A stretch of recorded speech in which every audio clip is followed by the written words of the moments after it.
Hi, I'm Dr. Jason J. Campbell, and in this video I wanted to, well, first of all, it's simple, and I wanted to get some information out. All I'm going to do is read from an article that I published with a friend of mine back in 2007 in International Studies in Philosophy. The title of the article is Beyond Gender, Essentialism and the Social Construction of Gender, Redefining the Conception of Gender Through a Reinvestigation of Transgender Theory. So the article is about transgender theory and transgenderism, and myself and a very good friend of mine, Chioki Ensign, wrote this paper, and it was published in 2007. So I'm going to just read the article and leave it up for you to discuss. This analysis is intended to facilitate a critique of the argument that defends binary gender as a psychological fact of human nature, including the presupposition that gender is essential in the construction of an individual's identity. The supposed association between biological sex and sociological gender identification comes into question when discussing members of the transgender community. The problem arises for transsexuals because their femininity and masculinity do not coincide with their sex. This, in seeking sex reassignment surgery, which is SRS, an attempt is made to pass, seemingly reinforcing gender essentialist notions. The problem arises, however, insofar as neither gender essentialism nor social constructionism has effectively incorporated transsexualism as an integral theoretical conception. This analysis then serves to explicate these complications and offer an accommodating account of transgender theory. In an investigation of gender, it should be noted that a theory of gender must recognize gender as a concept wherein the relation of power between men and women is such that women are subordinated by power constructs of binary gender normativity. That is to say, the alleged identity between sex and gender sexualizes the woman and the female body insofar as her gender becomes synonymous with her sex. An evaluative and arbitrary judgment is then placed on sex, arguing from a psychoanalytic stance that the phallus dominates and penetrates. It is through the phallus that we come to be, that we, from the Lacanian point of view, transition from the real into the symbolic order of meaning. Traditionally, as Lacan argues, it is the name of the father that ascribes meaning to the child's undifferentiated psyche.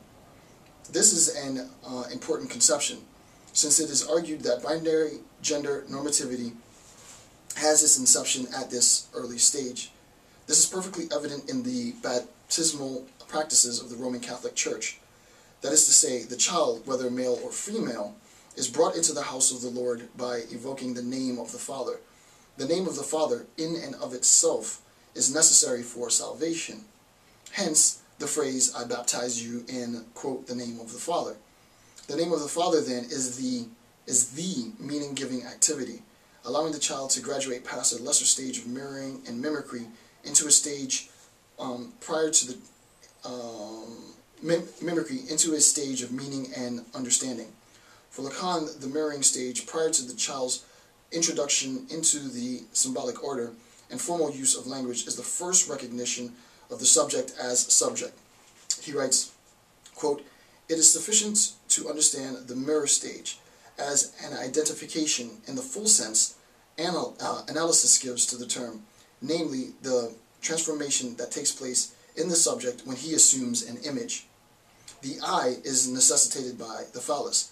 If I have a penis, I am a boy. If I do not, I lack, I am incomplete, I am a girl. Note, it is the first with reference to the phallus, sex, that I am socially recognized, gender. Hence, the construct of binary gender normativity has as its theoretical starting point the phallus. This assumption is then translated into the juridico-discursive structure, or construct, wherein power of the phallus to penetrate translates to a man's ability to dominate the woman. This relation of power between a particular man and a woman is then translated to a generalized relation of dominance and subordination between men and women. Power is attributed to the phallus, and since women lack the proper sex, they also lack power or a position of dominance. Hausman writes, "To my mind, the most forceful and provocative theories of gender argue that it is an instrumental concept to analyze power relations and systems of inequality that subordinate women and use those to that subordinate women and those who repudiate heterosexuality. Without an attempt to identify the genealogy of power through the conception of binary gender normativity, as noted by Hausman, one must fail in liberating oneself from the confines of socially constructed gender roles. Thus, to critique the social construction of gender, we must go beyond recapitulating the construction as such. It is not merely that binary gender normativity enacts power to oppress and subjugate, but that prima facie, its construct is one of oppression, that is, the phallus as opposed to the vagina, or the masculine as opposed to the feminine. We have observed certain distinctions that are operative in the debate concerning binary gender. A special note, moreover, is the distinction between gender and sex. We have seen that there is a normalizing tendency in society that pressures individuals to subscribe to certain gender, specifically the gender that matches the individual's sex. The sexually male must be masculine, and the sexually female must be feminine. The gender binary bias is also seen in the medical institution, which includes psychology. Foucault gives a compelling account of how this came to be. In his History of Sexuality, Foucault takes issue with the field of psychotherapy, especially as it occurred in the 19th century, the reign of Freud and introspection. Psychotherapy is envisioned as the talking cure, or, quote, the confessional, which will be discussed shortly. Part of its goal is to free people from internal constraints that they do not understand, perceive, or control. Foucault, however, does not agree that therapy frees people from constraint. Instead, the framework of understanding that psychotherapy constructs under the guise of liberation brings about constraint. Psychotherapy puts sex, quote, under the rule of the normal and the pathological. And that's a quote from Foucault's History of Sexuality. It gives us a vocabulary through which we can understand ourselves as internal subjects. Subscribing to this vocabulary of normativity, we constantly engage in self-surveillance and thereby normalize ourselves. Furthermore, the systems of classification that inform these norms are susceptible to perversion. Instead of seeing ourselves as committing homosexual acts, we see ourselves as homosexuals. Psychotherapy fosters this shift from act to identity, and through its normative power, changes the way we view the event in our lives. The vocabulary of psychotherapy is such that sex is at the root of all behavior, so we see sex everywhere. Sex, then, which is supposedly repressed, becomes the lens through which we view the world. We can see this legacy of sexual priority and policing in the now famous John Joan case, in which a doctor convinced the parents of a male infant to raise the infant as a girl after a botched medical procedure burned off the baby's penis. The rationale was that since John did not have a penis, he had a better chance with a normal, quote-unquote, normal life if he was transformed into a female. Implicit in this concern seems to be the view that an undamaged phallus is necessary for the experience of maleness and masculinity. Without his sex, he could not be his gender. Moreover, in her critique of the medical profession and the alleged ease with which the female body is constructed, let me turn this down. Moreover, in her critique of the medical profession and the alleged ease with which the female body is constructed during sexual reassignment surgery, Judith Butler notes, quote, "They argue for the ease with which the female body can be surgically constructed and eliminated by cutting away, obviously cutting away of the penis. The construction of gender is more than a metaphorical or a philosophical conception. It is an actuality undertaken by members of the medical profession, hopelessly entrenched in the conceptual confines of binary gender normativity. For the point of clarity, transgender refers to a broad spectrum of identities, all of which challenge binary gender normativity, including drag queens, cross-dressers, and transsexuals. Though it is practice, one should take great care in ascribing the term transgender as a term, a vast conceptual term, to the individual, as it serves to essentialize and homogenize the particular with the group. The term transsexual refers to an individual that identifies with a gender which does not correspond with her or his given sex. The medical profession characterizes transsexuals as either primary or secondary transsexuals.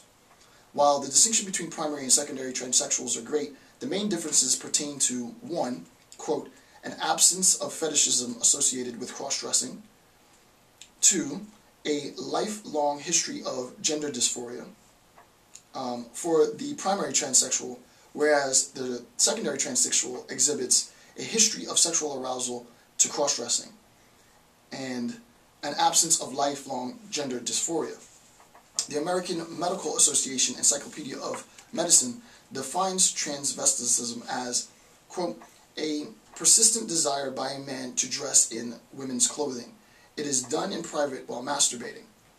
Since primary transsexuals have an absence of fetishism associated with cross-dressing, the primary transsexual will not be a transvestite, whereas a secondary transsexual will. So primary transsexuals won't be transvestites, and secondary transsexuals will be transvestites. The Revised Diagnostic and Statistical Manual for Mental Disorders, 4th edition, defines gender identity disorder as, quote, a profound disturbance of the individual's sense of identity with regard to maleness and femaleness. Moreover, the ICD-10 classification of mental and behavioral disorders defines gender identity disorder as, quote, a desire to live and be accepted as a member of the opposite sex. Some obvious and not so obvious implications arise from these definitions of gender identity disorder. It is certain that declassifying gender identity disorder as a disorder is paramount if transsexuals are to be liberated from the stigma attached with mental pathology, as such classification serves to justify the demonization of transsexual community. More perversely, however, the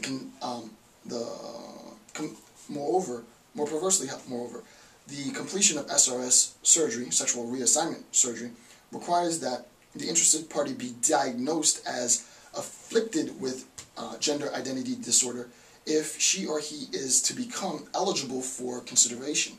Basically, what's being said is if you want to be eligible for consideration for having sexual reassignment surgery, you first have to be diagnosed as having gender identity disorder.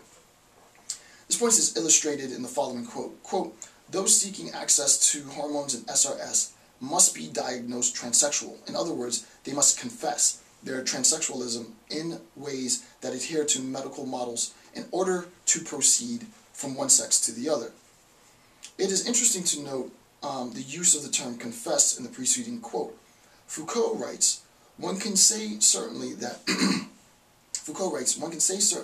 that psychoanalysis grew out of that formidable development of institutionalization of the confessional.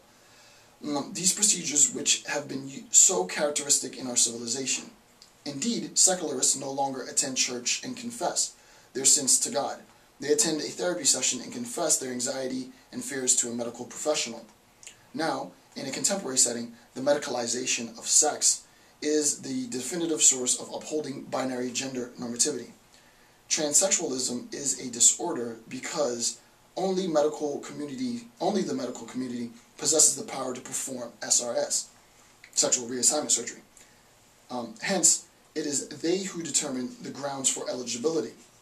Catherine May notes an interesting complication pertaining to this act of confession, however, writing, quote, the question of embodied history, often problematic where therapists want to work with clients on issues relating to their inner child, but which child is vexed enough where two gender identities are involved, unquote.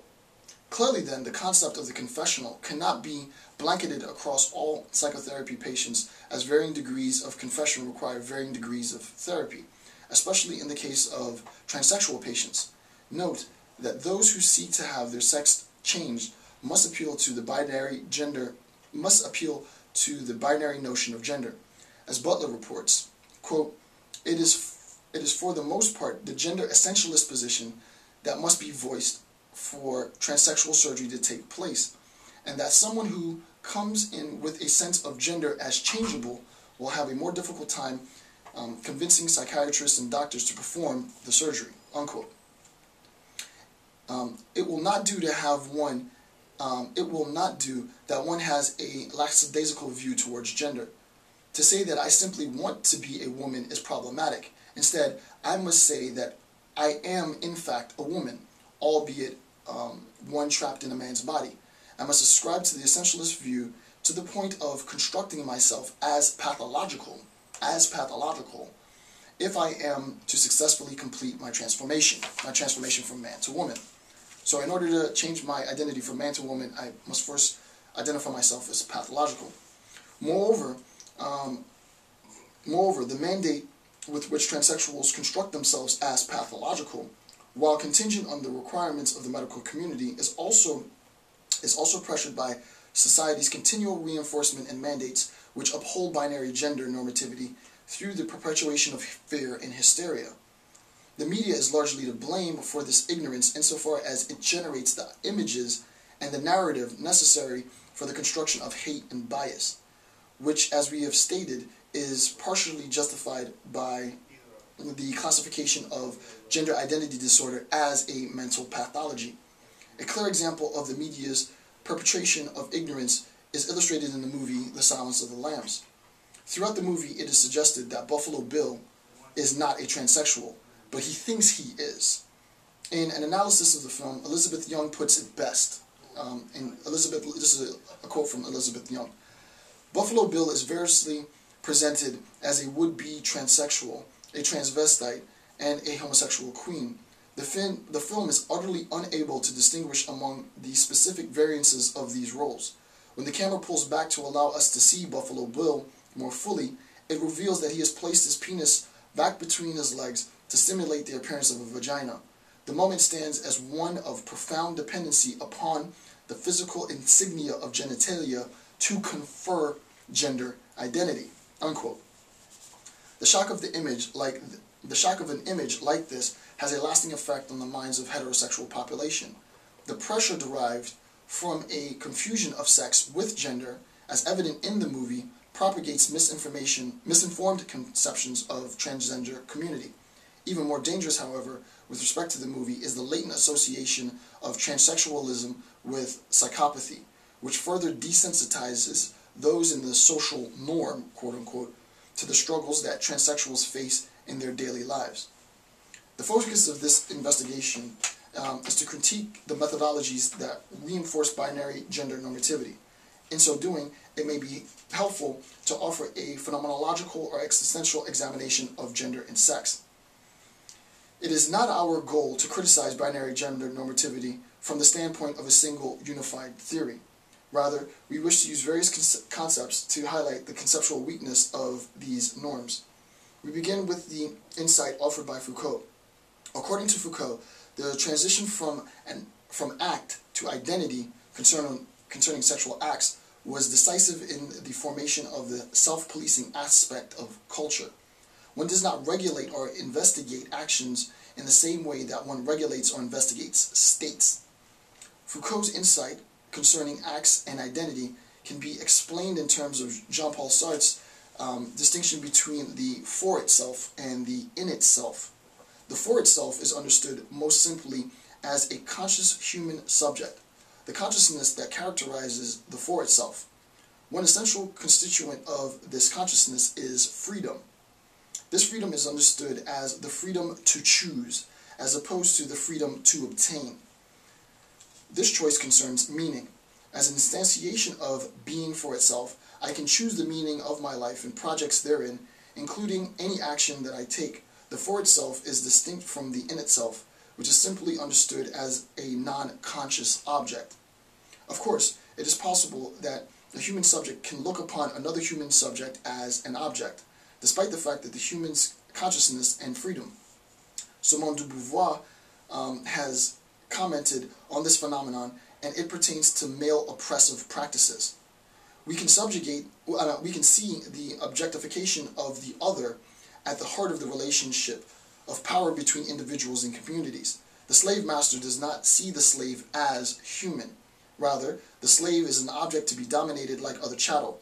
The man reduces the consciousness and freedom of the woman by restricting her to a set of roles. This objectification can be most insidious. Beauvoir notes that the restriction of women to their roles is so established that to act outside of them is seeming to attempt to be male. Quote, "The activities in sports, politics, and intellectual matters, her sexual desire for other women, all are interpreted as masculine protests.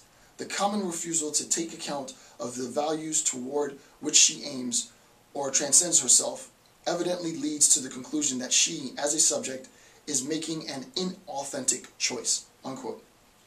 This choice is supposedly made through the woman's self-deception, but such a notion already depends on the notion of a woman as a kind of thing in itself, with a range of choices incomparable with that of the true subject, and that true subject is the man.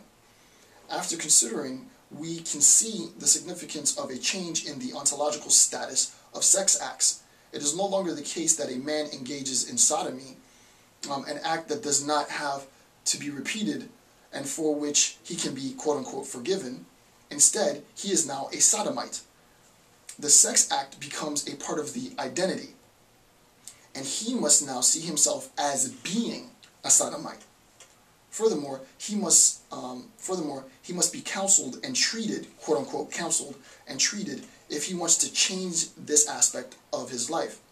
A given institution can now exercise power over him through his rejection of his freedom to act and the affirmation of his being a particular kind of thing. In his dealing with them, he makes himself an object that fits their notion of perversion. He gives in, and they help him recover or become something else, that is, something just as a woman is forced to see herself in terms of her imposed social roles. Thus, sex, gender, and sexual preference must be combined in a specific way to achieve the status of medical, psychological, and moral rightness. But our existential understanding shows us that this normative normative assessment is actually a denial of the freedom of the subject. It is an objectification from which many, such as the parents of John Joan, derive their notions of what should be the case concerning one's sex or gender. Such is the paradigm of the current age. Since the norms lead to such classification are still oppressive, there are many on the fringes that have struggled for recognition and acceptance, or seek acceptance through passing. But there is another aspect of the objectification of the subject that is relevant for those who stand outside of social norms. This is the transition from shame to pride. A discussion of this topic will be particularly relevant in the subject of passing. Sartre claims that a feeling of shame is instilled in the objectified object. The shame is brought about from our recognition that we are seen as object. Quote, "By the mere appearance of the other, I am put in a position of passing judgment on myself as an object, for it is as object that I appear to the other. Shame is by nature recognition. I recognize that I am as the other sees me.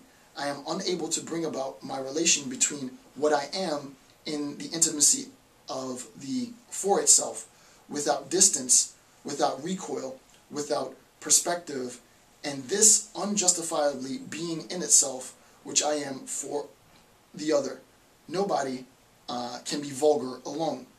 It is our apprehension of our being for ourselves, or being for others, that causes the upsurge of shame. This is particularly relevant as it pertains to transsexuals and others who are seen as being outside of the norm and who may be socially ostracized. Such a sentiment is voiced by psychologist and existential philosopher Frantz Fanon, who reflects on the meaning of his blackness and black mask white skin. Quote, "All those white men in a group, guns in their hand, cannot be wrong. I am guilty. I do not know of what, but I know that I am not good. But I know that I am no good." Often this feeling of shame is accompanied by the desire to hide, to not give over oneself to observation. In the context of sex and gender, this may be understood as hiding or denying one's non-normative gender identity. But Sartre noted that shame quite naturally gives way to pride in the sphere of relations. As an object for the other, my pride seeks to impress the power of my objectness back onto the other. In effect, I take a stand against the gaze by accepting the objectness. I come out as what I am in the face of the other. This moment of self-definition inevitably has more of an effect on me than on the other whose gaze has objectified me. Also, since my pride is a kind of acceptance of my objectification, I have inadvertently given into the system of classification that objectifies me. Such is the trap of binary gender normativity. It is only after some reflection that I can come to determine what this means for me. If I am a lesbian, gay, or bisexual, this may be easy enough. I see my gender as not conforming with my sex or sexuality. I can challenge the binary notion of gender through my openness about my sexuality. For the transsexual, self-definition is more complicated. For the transsexual, there may be a public declaration that accompanies my self-definition. The transsexual may seek to pass as such. He or she cannot come out in the sense that a lesbian can. But under our current understanding of objectification and shame, there is a problem. The transsexual, in the act of passing, that is, in the act of a male transsexual passing as a female, must contend with the fear of discovery, that is, fear of being objectified and put to shame. The transsexual, in many cases, wants to preserve the social mandate of binary gender normativity, though he or she may pose the greatest criticism of it. From a phenomenological standpoint, the passing transsexual maintains a deception that open gays and lesbians do not contend with. From an activist standpoint, the passing transsexual is not continuing to challenge the norm. Furthermore, a transsexual who wants to pass is not likely to have the motivation to challenge the classification of the DSM. Yet the classification in which transsexuals seek to pass is a contingency that emerges in the give and take between individuals and the medical community. It is a sickness born of the oppression of norms, reinforced and constructed in medical confession. Homosexuality has been an aberration because, as the reasoning used to go, a human being was a certain kind of thing that followed certain natural tendencies. These tendencies included congruence with a certain combination of gender, sex, and sexual preference. But the 81 words that demarcated the homosexual as pathological have been removed from the DSM. This removal suggests a widening space in the norm. It includes a static in the norm to include a non-traditional sexual identity, but the space has been made open for yet static identity. Transsexuals reflect a dynamic nature of gender and sexuality that is more amorphous than homosexuality. As such, the transgender debate will be the most formative in establishing a new notion of gender, sex, and sexual preference. Thanks.